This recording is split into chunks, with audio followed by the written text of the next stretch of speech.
Tonight on Primetime Politics, lowering the boom. Tomorrow, tariffs 25% on Canada and 25% on Mexico. Donald Trump says there's no more room for Canada and Mexico to avoid punishing tariffs, announcing they will come into effect midnight tonight. Coming up, we'll look at the impact the tariffs will have on the national economy and examine the government's plan to hit back. Also, Vladimir Putin is a liar and a criminal. Canada and the European allies reaffirm their support for Ukraine. Britain proposing a military force to entice the U.S. to stay in the fight. We'll dig into that with former foreign policy advisor to the PM, Roland Paris. This is Primetime Politics. Hello, everyone. I'm Michael Serapio. Well, any hope of avoiding those punishing tariffs from Donald Trump were dashed this afternoon. Despite all the spending and the promises of securing the Canada-U.S. border, Donald Trump has apparently decided it was not enough. Declaring this afternoon the tariffs will come tonight at midnight, 25% on Canadian and Mexican goods, 10% on Canadian energy. Tomorrow, tariffs 25% on Canada and 25% on Mexico, and that'll start. So they're going to have a tariff. So what they have to do is build their car plants, frankly, and other things in the United States, in which case they have no tariffs.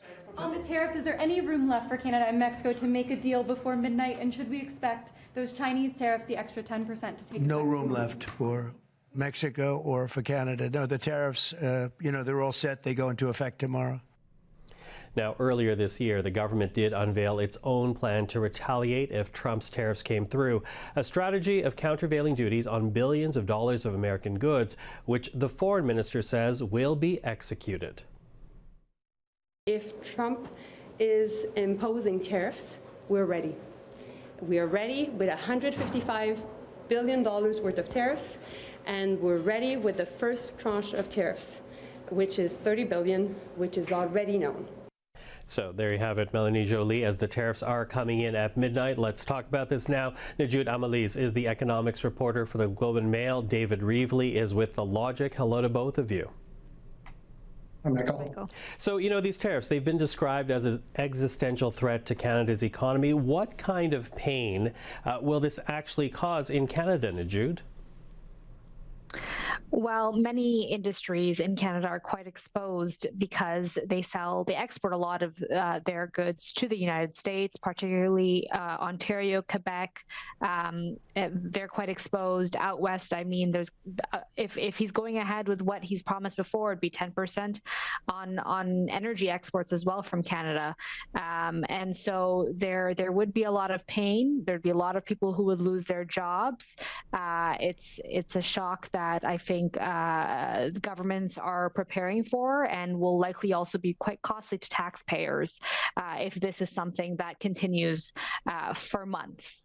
And David, going into today, we were listening to Lutnick, Howard Lutnick, the Commerce Secretary, over the weekend, essentially suggesting perhaps the tariffs wouldn't be as bad, but it looks like, any comfort is now gone. Talk to us about the type of industries and which regions might be hit hardest here in Canada with the introduction of these tariffs. I think the first industry to look at is the auto sector in Ontario. Famously, production of cars is tightly integrated across the Canadian and U.S. border. It was the first really big free trade agreement between our countries. Parts go back and forth 5, 6, 7, 8 times. If they get tariffed each time, that's going to drive prices way up to the point where probably cars that are made in Canada won't be sellable in the United States, or at least a lot of them. Potash from Saskatchewan, an awful lot of it goes to the United States. Lumber from several provinces, but particularly from British Columbia. Virtually any good that depends on the United States as an export market, that includes a lot of the stuff that we think of as core Canadian industries, is going to be affected almost immediately. Almost immediately, as you say. Now, Canada does say, as we heard from Melanie Jolie, that it will hit back. Nojoud, talk to us about the strategy that's been devised as retaliation. Yep. So a month ago, when we thought tariffs would come into place, then the Prime Minister had announced a suite of tariffs on $155 billion of goods. Some tariffs would come in effect immediately, and some after a few weeks, allowed Canadian industries some time.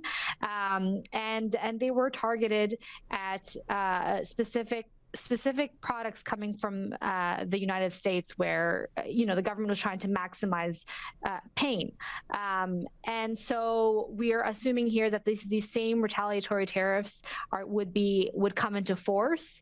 Presumably, there would also be some sort of delay for some of these tariffs, and it would be an escalation. I mean, in a trade war, even if you respond with retaliatory tariffs, that has an impact on obviously Canadians as well. And so we'll see how long, if tariffs come into place, because things have changed quite rapidly over the last month and a half in these conversations about tariffs. So we don't know what happens even tomorrow. But if they come into place and we have retaliatory tariffs, it'll be interesting to see how long that lasts. We've already seen the stock market in the U.S. start to react to Donald Trump's announcement today. Yeah, we're already seeing reaction, as you say. And you also bring up an interesting point, because Donald Trump is nothing if not unpredictable and inconsistent. So we'll see. He says they're going to come at midnight. We're expecting what he has promised here. But, David, I'll bring you in here. Talk to us about the retaliation that Canada has planned out, because, Nojoud talked about economic pain, but it's also been devised to have political pain in the States as well. Talk to us about that. Yeah, if you look at the list of items that the federal government said it would hit with tariffs first a month ago, last time we were facing a deadline like this, there's a lot of fruit, a lot of things like spices, various meat products, whole lists of different types of poultry and related goods like that, things like chairs, things like motorcycles and auto parts, particular ones. They're intended, I think, to do two things, at least according to the federal Liberals. One is to target goods where Canadians have decent alternatives, other suppliers, whether they're domestic or other countries, and to hit products that are particularly manufactured in the United States in districts that elect Republicans, and particularly ones who are close to Donald Trump. The last time, famously, it was Kentucky bourbon. Mitch McConnell was a Republican senator from Kentucky. He still is, but he was the Senate Majority Leader at the time. He isn't anymore, but Kentucky is a very red state. And so Canada wants Kentucky to feel this. Canada wants Florida, maker of oranges, grower of oranges, maker of orange juice, and that sort of thing, to feel this. So the idea is to hit red states first, and ideally to get Canadians to not buy things from America where they have other things that they can buy, the goods they can substitute without too much domestic pain here in Canada. Okay. Nojoud, David, thank you for this. Thank you for the conversation. Thanks, Michael. Well, let's bring in Pedro Antunes to the conversation. Pedro is the chief economist with the Conference Board of Canada, a frequent guest right here on the program. Pedro, always good to see you. Thank you for being here. It's a pleasure. Thanks for having me. So the markets already reacted to the announcement today. Both the Dow and the Nasdaq quickly losing ground earlier, right before closing when the news was announced. The TSX also ending the day down. Beyond those impacts, how immediate are we going to feel the pain of these tariffs in Canada? Yeah, I mean, it's really hard to imagine what's going to happen at the borders just starting tomorrow. But certainly when we use our economic models and tools to look at these impacts, we can't tell on a day-to-day basis, but, we have quarterly models, and they do suggest that there's going to be some strong impacts. We're going to see essentially trade across the border shut down, I think, for a little while, especially for manufactured goods until we, figure out what the end game on this is, whether these tariffs are going to be permanent. I still strongly believe that these are, kind of part of that negotiating tactic, part of the, pushing for demands for other things, and very hopeful that these things will not last, because they would be extremely painful here for Canada's economy. Yeah, although to hear from Donald Trump, he says these tariffs are coming in because he wants to bring business and investment to the United States. What do you make of that argument?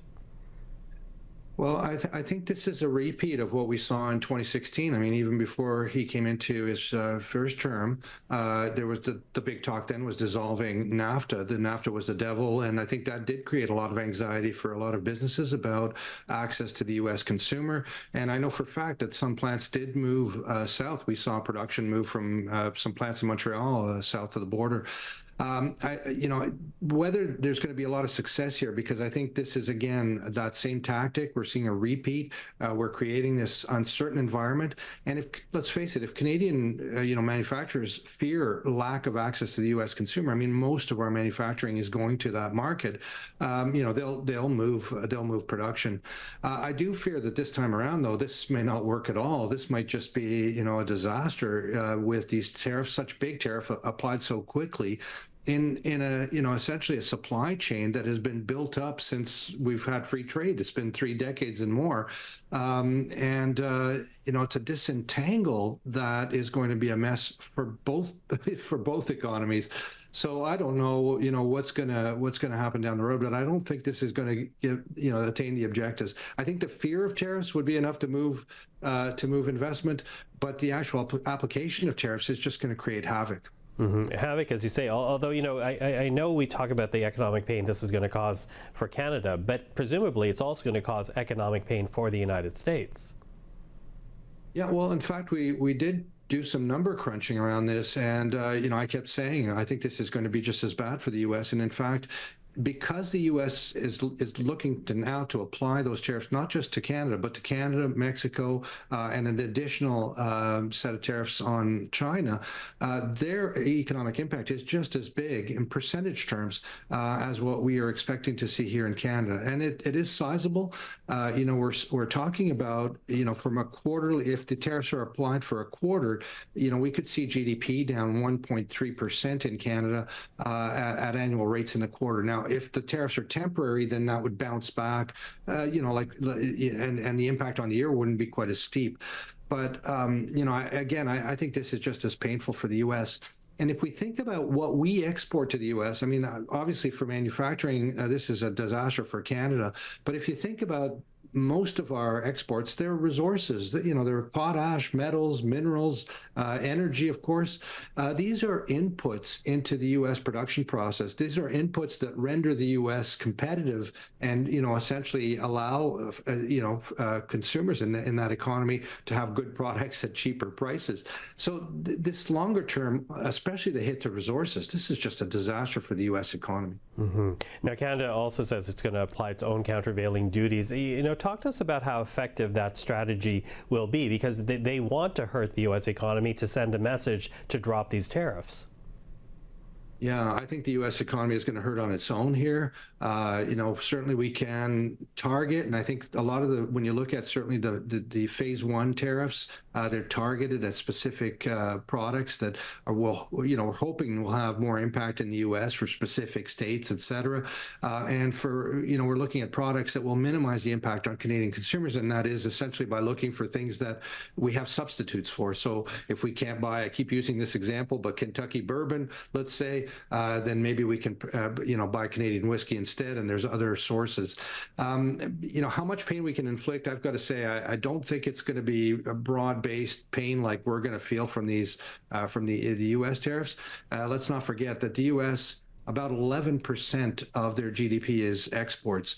For us, it's 31%. So most of the products that they produce are for their own consumers, for their own economy. It's just, I just don't see us with the ability to inflict that much pain. I think there'll be more pain on the U.S. from the tariffs they're imposing on its partner countries, China, Mexico, and Canada.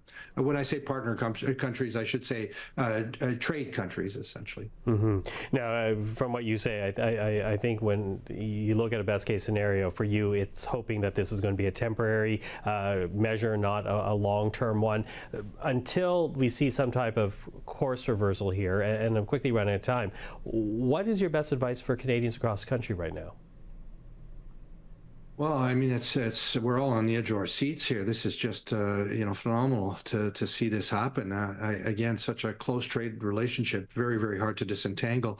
I do think that we are seeing some positives in terms of opening up internal trade barriers, and we're seeing Canadian consumers taking action on their own here with kind of a patriotic move to more Canadian products. I think we do have to be very careful about what you're choosing in those, because much of our supply chain is really, again, very difficult to disentangle from what's produced in Canada and the U.S. So be careful on those, I would say. But let's, there's nothing we can do quickly here to alleviate the impact of what this is going to cost for a lot of manufacturers. And I think if this lasts more than a few days, we're going to see essentially job losses in sectors across Canada, especially in manufacturing. Well, we've been told it would be an existential hit to the national economy. Pedro Antunes, thank you for this. Appreciate the time. Oh, you're welcome. It's always a pleasure. So we will continue to track the impact of those tariffs and the political response in the coming days. But right now, let's turn to Ukraine, as the European allies, along with Canada, came together over the weekend looking to find a way of securing Ukraine from future Russian aggression. The British Prime Minister hosted the gathering as the allies, minus the United States, discussed increasing military support for the besieged country. My strong view is that we have to move forward. We have to lead from the front, and therefore we need a coalition of the willing, because otherwise we will move at the speed of the most reluctant, and that will be too slow. British Prime Minister Keir Starmer in Westminster earlier today. Now, the meeting, which took place over the weekend, coincidentally followed that dramatic moment last Friday when Donald Trump and his vice president berated Volodymyr Zelenskyy in the Oval Office. That incident shook members of the Western Alliance and had leaders, including the Prime Minister, reiterating their support for the Ukrainian president as Donald Trump embraced the Russian leader. On Friday in the Oval Office, President Zelenskyy pointed out,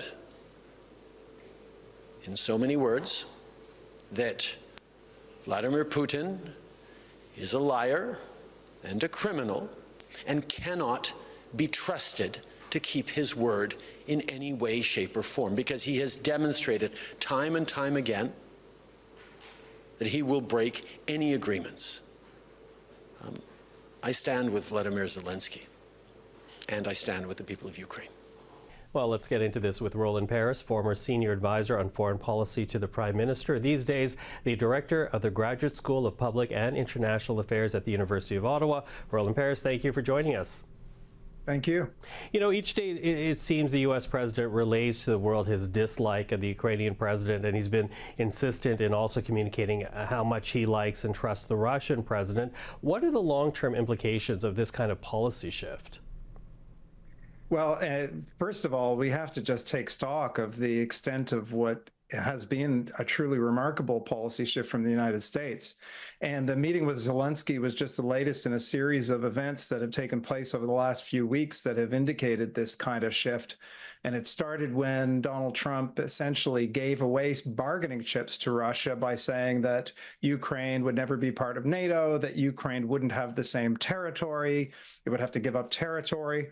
The United States refused to vote against or vote for a resolution in the UN that called Russia an aggressor. He called Zelenskyy a dictator. He said absurdly that Ukraine was responsible for the war. So what's emerging is that the United States policy under Donald Trump is clearly aligning with that of Russia. And the long-term implications, it really depends on what happens next and whether this path is continued. But the implications are quite serious for Europe, which is realizing that it's probably going to have to take care of its own security going forward. Take care of its own security. And I want to add on to that a bit of social media that we saw from Donald Trump today, because he says on X, rather on Truth Social, his own company, that he does not believe that President Zelenskyy wants peace, that the U.S. will not put up with it any longer, which leads me to the question about Ukraine and whether or not that country will have to accept whatever terms the U.S. and Russia come up with to end the Ukrainian war. Well, it's a bit of a misstatement to say that Ukraine doesn't want peace. Ukraine wants to have a ceasefire, but it wants some assurance that after the ceasefire, Russia is not going to do what it did before, which is basically violate the terms of the ceasefire and then prepare for yet another expansion of its control of Ukrainian territory. And so, if the United States, if Donald Trump was really interested in moving quickly towards a peace agreement, then what he would probably need to do is strengthen Ukraine to the point where Russia didn't feel like it had an upper hand anymore. But that's not what's happening. And whether Ukraine can hang on is an open question. This war has changed a lot since 2022. It is now a drone war. Most people being killed on the battlefield are being killed with drones. Ukraine produces now domestically an enormous number of drones. There's no indication of an imminent breakthrough by Russian forces in the battlefield, although they're incrementally gaining. How long could Ukraine hold out without U.S. aid? Not sure. How much aid could Europe give? Not sure. So I think it's really an open question. Open question, which makes me wonder about Keir Starmer, because here he has this 4-point plan now for Ukraine peace, formulated after meeting with Canada, NATO, and European allies. But it does also involve the United States. But would it be better to come up with a plan that doesn't involve the United States? Is it possible to come up with a plan that doesn't involve the United States, considering how inconsistent Donald Trump has been on the issue of Ukraine and where he actually stands? Yeah, I think it would be better, but the United States has certain military capabilities that are very important that aren't that widely held in Europe. So when they talk about a ceasefire and they talk about providing Ukraine with a security guarantee, what the European countries are talking about is a kind of coalition of the willing contingent that could go in and be based in Ukraine, but they would need the backup of U.S. air power to deter Russia from, taking pot shots at that European group, and also U.S. intelligence.